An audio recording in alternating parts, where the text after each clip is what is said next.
Well, hello, and a very warm welcome back to the Andrew Eborn Show with me, Andrew Eborn. I'm delighted to go all the way down to South Africa yet again to join the regular on this show, Errol Musk. How are we doing, Errol? I'm all right, thank you very much. Tired, but Well, from you've things been I all over the place. I mean, all sorts of glorious statements are being regurgitated in the press. But I'm very keen to get your feedback on a couple of things. We had J.D. Vance in the Munich Security Conference on Valentine's Day, and he criticised European governments for what he perceived as a retreat from free speech. He said it's a much bigger threat than Russia. What's your take on it? well, yes, he made exactly the right comments. It was perfect. They had no answer to him, and their answer simply was, although apparently are too thick or something to see it, but their answer was, we want to go back to the way the Nazis did it in Nazi Germany. That's what they want. So it seems almost impossible to believe. But the German defense minister's response was, we want, interpreted correctly, is we want Hitler type freedom of suppression of freedom of speech. In other words, you can only say what we want you to say. Yeah, and it is extraordinary that sort of side, isn't it? I mean, he quoted a couple of examples. One of the example he spoke about was somebody who was arrested in the UK for praying outside of an abortion clinic. It's ridiculous. And now the Scots want to put out a thing where if you pray at home, it's also against the law. I mean, look, either these people like this defense minister in Germany and the Europeans are thick as planks, or or they are doing it on purpose. I mean, you can't accredit thinking like that and talk like that to anyone with even a modicum of intelligence. You can't. Yeah, well, so his words were the threat that I worry the most about vis-a-vis Europe is not Russia, it's not China, it's not any other external actor. No. And what I worry about is the threat from within. I mean, powerful words from J.D. Yes. Vance. Yes. Well, he's right. I mean, everything he says is right. It's not complicated. It's very simple. But the European people seem to have lost it. They've just lost it. I can't understand what the problem is. Europe has had so much suffering over the years, in terms of strife and ultimately inter-tribal warfare, really, that you'd think by now they'd woken up. But it took the European people to go to America and be exposed to a different kind of sort of government to change to a different kind of people. You know, at the end of the day, the Europeans appear to be sheep, that you herd around.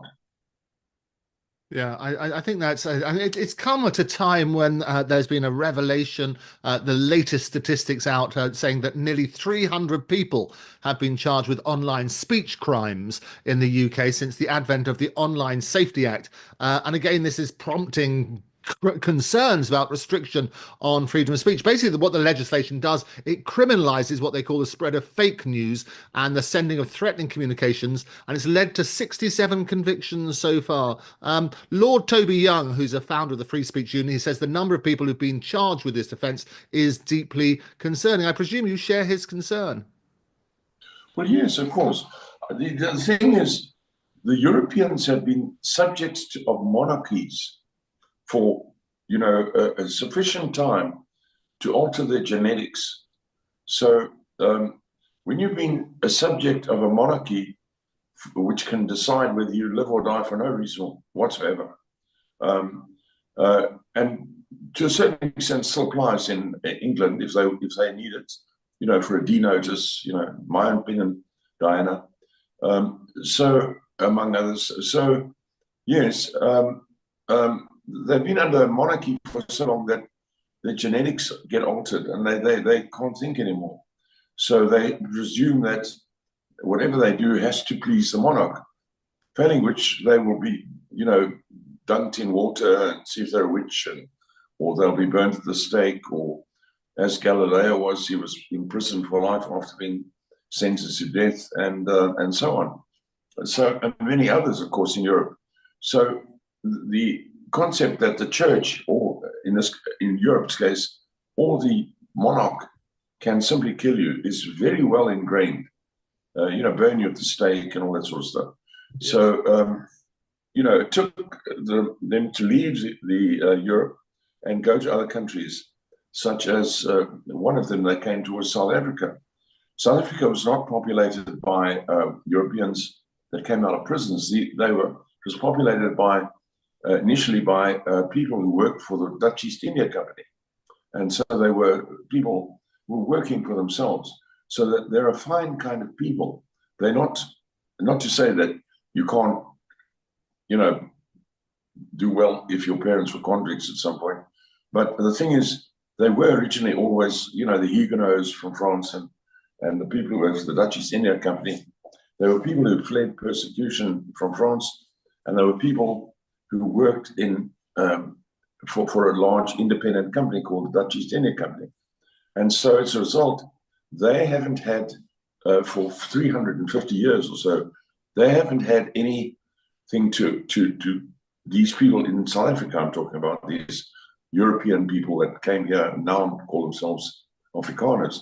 They haven't had this, they've lost this thing that the monarch can decide whether they live or die, or the church, but the people in Europe, I would think they still have it in them. They still have it in them. That's why Hitler could do what he did, because it was easy to just tell them what to do. And the only country that showed a sign of moving away from monarch was England, after they killed the one king, Chuck or something. I think his name was Charles. Chuck, yes, Chuck. I think Chuck or Charlie or yes, or something like that. He was killed, so that sort of gave the English a little bit of free thinking, but it seems as though it sank back again. And once again, they're frightened. I remember my mother was British. Obviously, she grew up in England, born in Liverpool and so on. And every time, even in England, when we used to have black and white TV, when the Queen came on TV, everybody had to keep quiet, and everybody had to sit up. And it was kind of creepy, because why? She can't see you or anything. And so, but we all had to sit up, and keep quiet. And so it gave me an indication of how the people there really think. There is an ingrained fear of authority and unbridled authority that people in Europe and still in England have. Yeah, no, you're absolutely right. Well, I mean, the point that Toby Young brilliantly makes is that if you're trying to criminalize disinformation, it empowers the state to decide what is and isn't true.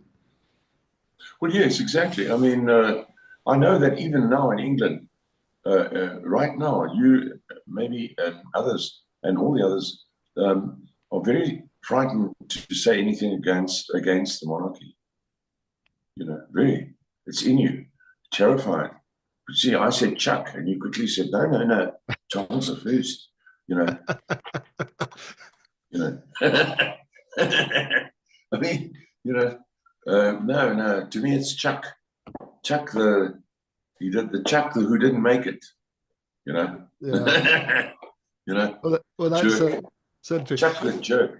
Yeah, I want to touch on some of the other stories in the media at the moment, and one of the ones that you wanted me to sort of talk with you about was the Royal Society being urged to expel Elon, as fellows have signed up to this open letter. There's more than 1,700 academics have complained about Elon's behaviour, citing his assault on scientific research.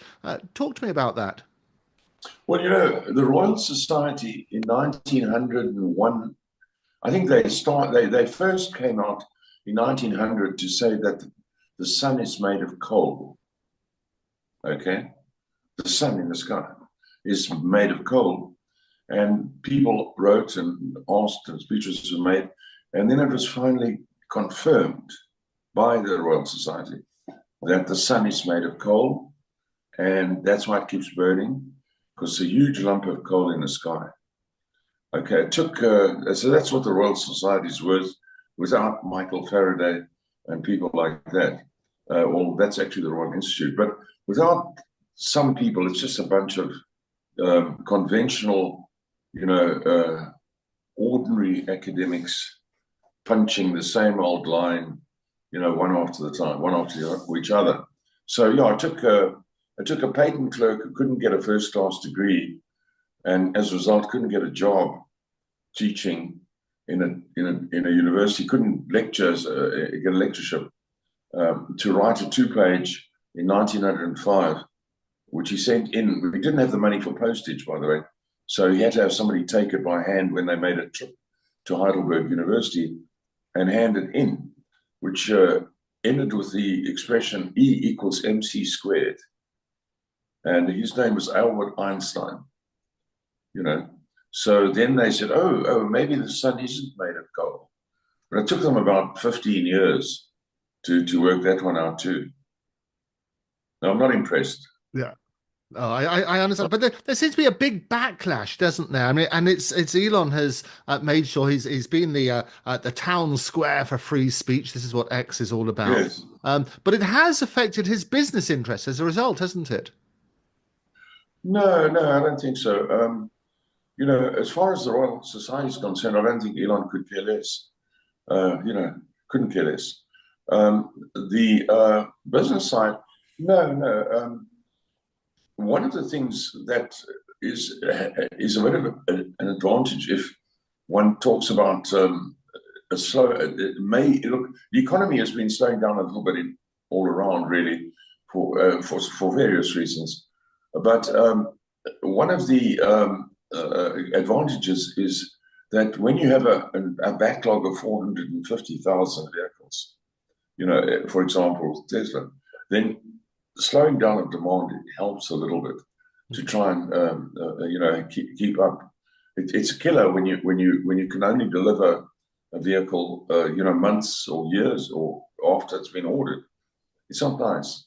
Mercedes have been in that position where at one time it was only possible to order a Mercedes, and it was back in the 70s. I mean, now I can just walk in and buy any Mercedes I want.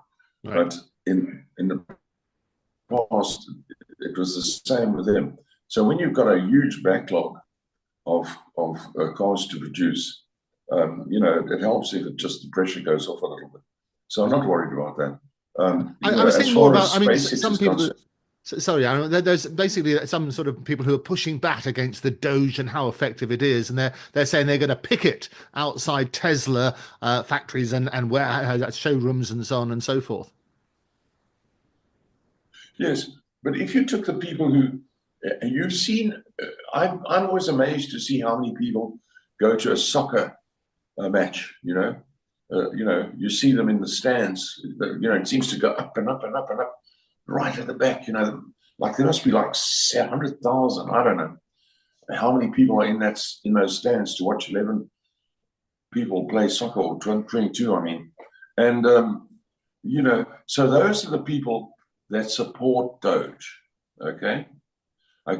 So when you go out in the street and you see one or two people, with a frown, they've always been moaners and groaners, with a thing saying, "I don't support Doge," or DOGE, then those are the ones you're talking about. And then, of course, the reporters find themselves drowned out by the cheering and everything in the stadium. So it's hard for them to interview any of the 100,000 who support Doge that are all in there. So they go out in the street where there's nobody, and they find this, sort of semi-homeless person and ask him what he thinks or she thinks. And then that person says, "All right, if I ever get a Tesla, I'm going to sell it. I won't buy it." So then they go and plaster that all over their crummy newspapers all around the world. Yeah. It's simple, really. No, I think you're right. And why anybody would resist the mission, basically, I always say that sunlight is the best disinfectant. Why anybody would say it started off by saying we're going to find inefficiencies, we're going to save money. Yes. It's actually exposed a lot of corruption as well, hasn't it? Yes, well, when this was first mentioned, I had people contacting me, and I said, no, the plan isn't going to be to throw people out of work, because that's not who we are. That's certainly not who Elon is. The plan is to find a work that's not making any sense, or jobs that aren't making sense, and reposition, say, somebody, or perhaps not continue with that post. That was the approach. The main approach was that they're going to look at the, sort of what we used to call in engineering time and motion studies of the department, and to see where the holdups are. As Elon pointed out, only 10,000 people can retire in any year in America, simply because the elevator that takes the manila envelopes down a mine shaft to a storage space can only accommodate 10,000 movements a year or something like that. So that's ridiculous. That's amazing. And as he said, that particular mine where they hide all these manila envelopes has 1,000 people doing it. 1,000 people collecting the envelopes at the top and taking them down and putting them down at the bottom. I mean, it's insane. Yeah. Anyway, so no. Then when Elon and the team got into the departments, I won't say they started with US aid, but when they got into US aid, they realized that this is not the case, that money is being stolen left, right, and center, and it is being given to themselves. They're paying themselves, they're washing money, they're issuing blank checks to their friends. They are doing the most extraordinary things. The list is unbelievable. In the last year, they've given the Taliban $697 million. That was that figure was given by a congressman in a Congress hearing, in Congress. That so it's not like hearsay or anything. They gave the Taliban $697 million taxpayers' money, and these are the same people that American servicemen who have been killed by, and and in quite recent times. So you have to ask yourself, unless you're really stupid or something, what's going on? Yeah. My government is not working for me, or the people, or we've been infiltrated by, as in The Others, with Donald Sutherland's great movie, I think it was called The Others, or the Strangers Among Us, and or we've been infiltrated by people who dress like human beings, and you need a special pair of glasses or something to see them really, and they are the ones that are now in these government places doing all these things, because no normal person would be doing those things. And so one has to come to the possible conclusion that we've been infiltrated by aliens, and many of them, or most of them, work for the US aid, because they're all paying each other, and the sort of things that they're putting up money for are so odd and so crazy that when Elon went into it with all these people, and he employed the smartest young minds who haven't been spoiled by pre-thinking, or they're not stuck in some rut or something like that. Young people, they're still young, to see where the problems are. They called him and said, Elon, we can't do this. This whole department has to be closed down. Yeah. So they closed the entire department down, told the 2,400 the aliens that work there they can't come to work anymore, locked the doors, and took the name off the building, because the whole operation is preposterous. And they've also found things that I have to still confirm whether these reports are 100% true, but USAID gave Chelsea Clinton $85 million, gave Elizabeth Warren $6 million, and then $2 million, and so on and so forth. So they've been paying these people, and Bernie, whatever his name is, that sort of semi-intelligent individual who has millions of dollars and great number of houses, but calls himself a communist, should start with himself. But at any rate, so it's, there's no doubt about it. And then the other thing is that when they start getting into the other departments, it's going to get worse and worse and worse. You know, Yeah, it's going to be and I worse. think that's I the mean, thing, isn't it? As you rightly say, let's get the evidence. The jury's out. Chelsea Clinton has been tweeting herself saying she hasn't taken anything at all. But let's find it. Let's have all the evidence, and then people yeah, can make their own decisions. And another story which is going all round, what the viral is obviously about Ashley St. Clair and the so conservative influencer that she's given yes, you another grandchild. yes, yes. Well, that's nice.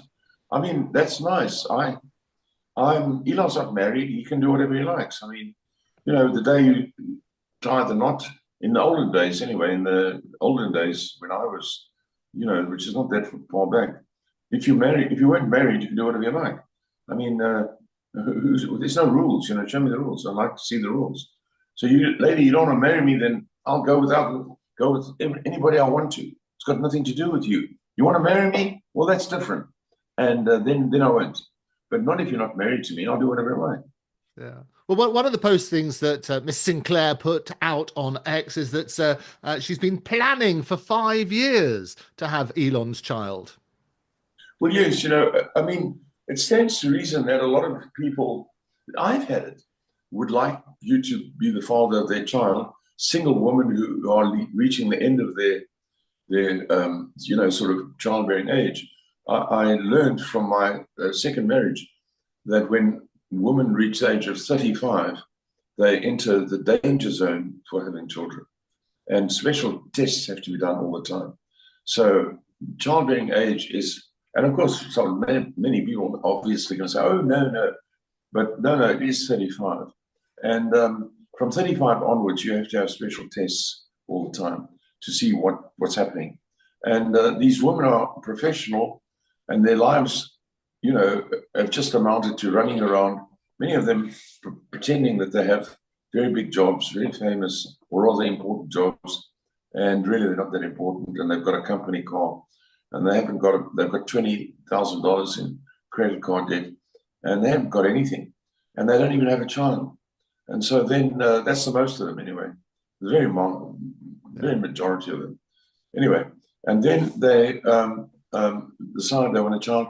And these days, you can do the most extraordinary things. I've discovered you can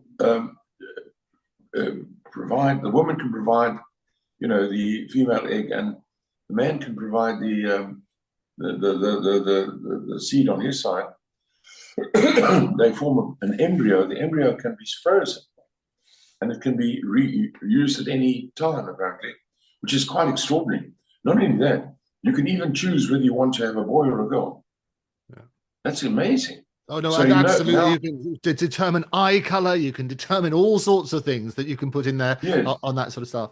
Well, yes. So a woman who's highly occupied, sees her time is running out, can, with the sufficient funds, do that, and then later on, when her heavy work or something starts to, you know, become less, or let's say, and then she can have the child even through a surrogate. It doesn't have to be planted back in her. It can be planted in a surrogate, which I don't like that idea at all. But sometimes it helps, and then they can have a child in their, perhaps you might say, older years. You know, Yeah. to look What after. don't you like about the idea of a surrogate? Well, I don't. Somehow, the first thing that occurs to me is that if I was born from a surrogate, I'm probably very much like the surrogate. I'm not entirely, you know, my parents' child anymore. I must be something else. I mean, if I was, you know, the embryo might have been from my parents, so-called, and then, but if I was part of the woman who grew, in whom I was, you know, grew and everything, surely my head tells me, well, you know, I'm certainly going to inherit something from that woman, something. And then there's And obviously got to be a bond between the surrogate and the child because it's inside her for 9 months. I would have thought. yes, terrible bond. But on the other hand, in case, I don't think it should be done just off the bat, but I think if a woman is very frail, sometimes it's okay. I would say, all right, we'll do that. But if you do it because you're a movie star and you don't want to lose your shape or something. I think that's pretty creepy, you know. Yeah. That's pretty creepy.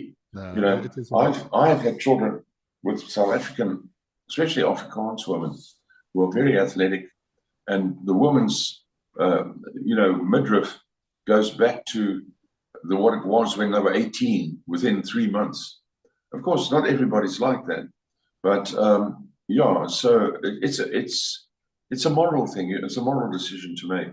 Yeah, You know, interesting. so, but the main thing is that a woman can then, if she's wealthy enough, I suppose, to have a surrogate and create her embryo and all that sort of stuff and choose whoever she wants to be, apparently the fathers from a book or something, of pictures, or I don't know what they choose from, then yeah, why not? I don't see anything wrong with it. No, interesting. Well, one of the things I love about our conversations, Errol, and with the great feedback that we have to those conversations, that we manage to put right the various reports in the media and the various inaccurate reports. And I always say, if you don't read the newspapers, you're ill-informed. If you read them, you're misinformed. Well, one of the ones at the moment that's going around is that you've branded Elon as a bad father and says he was never there for his mega brood of children. Oh, What's no, the no, truth? no, no, no.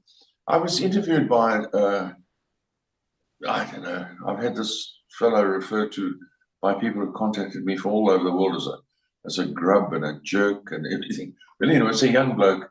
He does, he hasn't got the experience to ask proper questions. But at any rate, he asked me questions, and you know, the question was, why does Elon spend so much time with X? You know, which is also an odd name to give a child, but nevertheless it works. So I started explaining to them that when they first started out, they were so occupied, and it's still like that in America. If I visit, they work so much. Their hours are so overwhelming.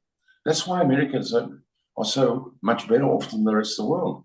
I mean, even now, if I go in the recent months, I mean, last year, if I go and see my family, I can only see them very little because they leave for work uh, at Sparrow, you know what we call Sparrow. They're gone, and they come back at 10 o'clock at night. Right. And then you think, well, all right, I'll see you on Saturday. No, Saturday they go to work too, and then you hope you'll see them on Sunday. No, Sunday morning they're at work too. So then you see them very, very little. And so when they was first starting out, I'm sure you can imagine with Elon having to, and Kimball having to start a company from in 2 years that would sell for hundreds of millions of pounds in cash. They must have been doing something. I mean, I imagine they weren't at the beach, you know, so they were at work all the time. And then they went on to PayPal. Elon did, and Kimball went on to what he was trying to do at the time was it was a Wi-Fi system of survival where you could follow people on the internet, but it was too early. It was too early. He was too early on that. Anyway, that's not important. The thing is that when you're working like that, you have to be at work all the time. You never really see much of your kids. Now, I had that a little bit, and their mother, May, you know, she wouldn't have it. She insisted that I should be at home more. In fact, in May's case, Elon's mother's case, when I was told I have to join a golf club, if I'm going to go anywhere, I've got to be a golfing man to be able to get ahead and meet everybody. May came along and said, well, I'm also going to join the golfing club. Go with you. I'm not going to be a golfing widow. I'd never heard of that. And so she didn't put up with it. But in many cases, certainly in the cases that Elon and Kimball and Elon had, going to work and being away all the time was the modus. It was just not possible to live a normal life. Yeah. And that comes back to what we were talking about the professional woman you were talking about, too busy to have a child at the time that she should, and waiting until she's older to use a surrogate and an embryo. Yeah, so what I answered was that, yes, as a result of that, and then of course they got divorced fairly early on, from the first wife. He, as his children have said, they never saw him. They never saw him. And now he's trying to, that doesn't mean he wasn't a good dad, you know. I mean, when he did see them, he would have pumped them with everything, you know, that he had. But, and they certainly never went short of anything, you know. So now with the little one, he's sort of trying a new approach, and that is to spend as much time as possible, sort of overdoing it a bit, but as much time as possible with this one, so that this one can develop, more confidence, I might say. I see it with my children. When Elon and Kimball came to stay with me alone, I actually gave up my practice so that I could be an at-home father for them from the age of 9. Yeah. And I took them to school and fetched them to school and back to school and back home and back to school all in one day. And I did that for until they left school.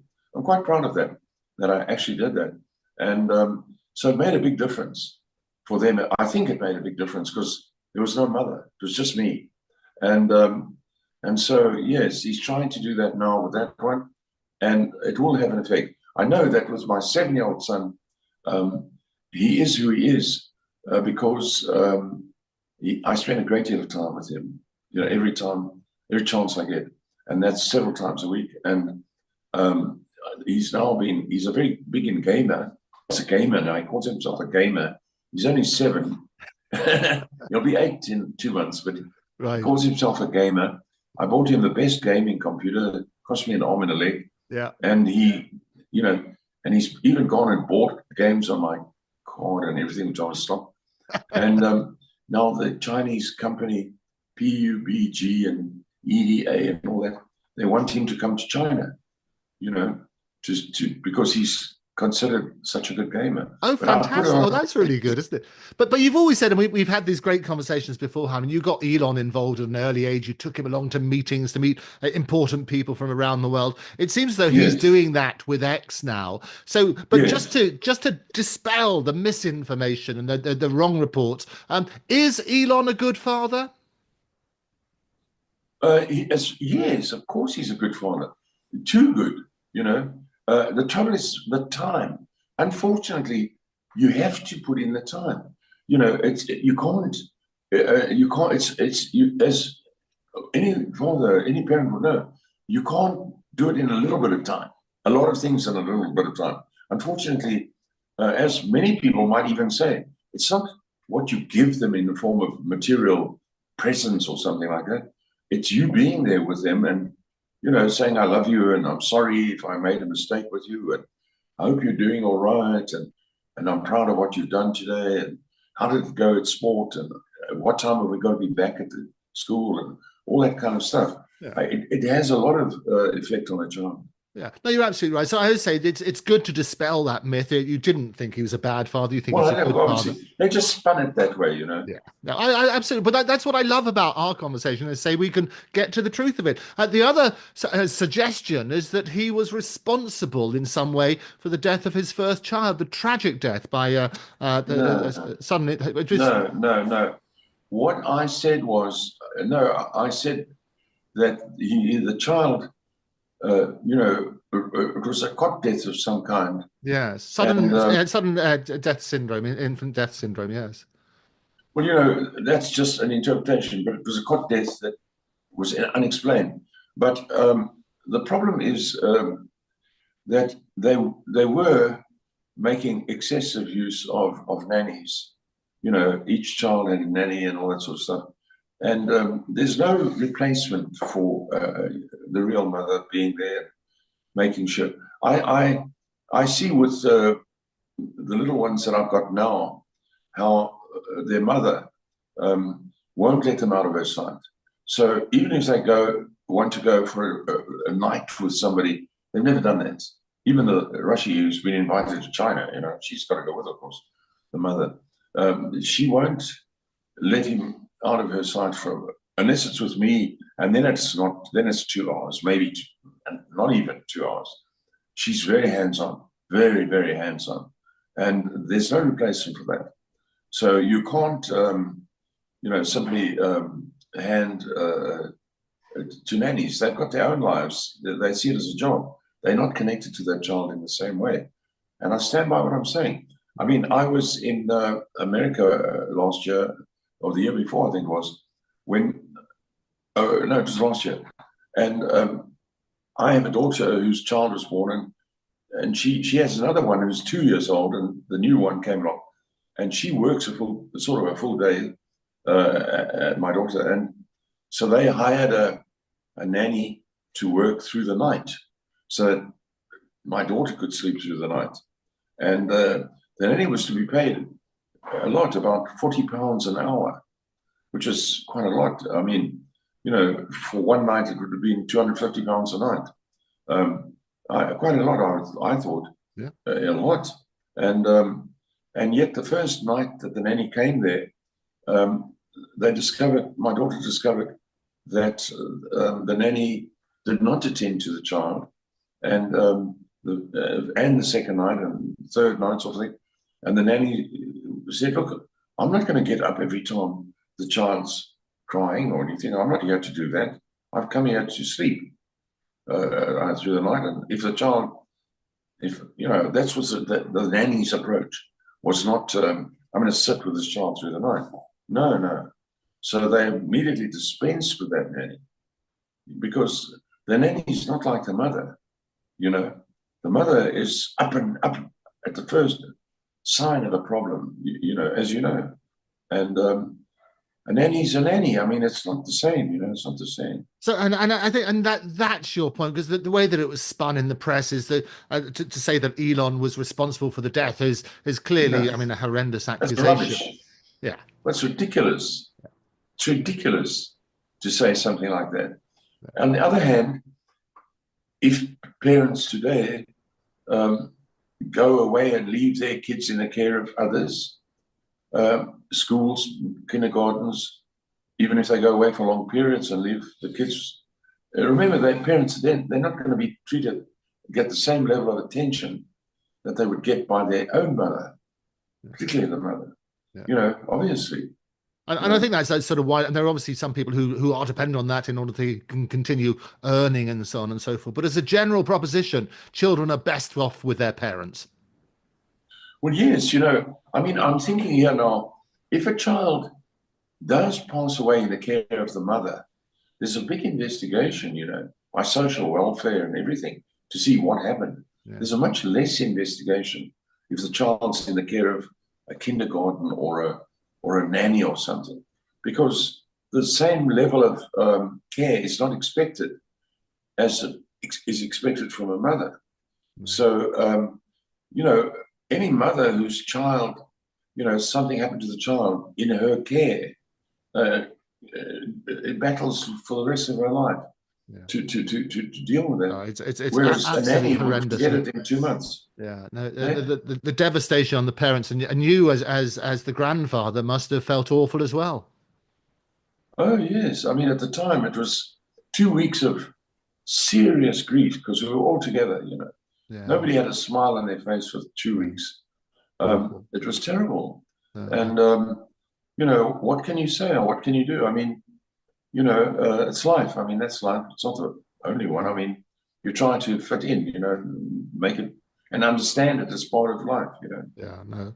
Well, Errol, a pleasure to catch up as always. I'm glad we could put the correct things into perspective and dispel the misinformation, disinformation that's been done. But for now, Errol Musk, thank you very much for joining me. Thanks.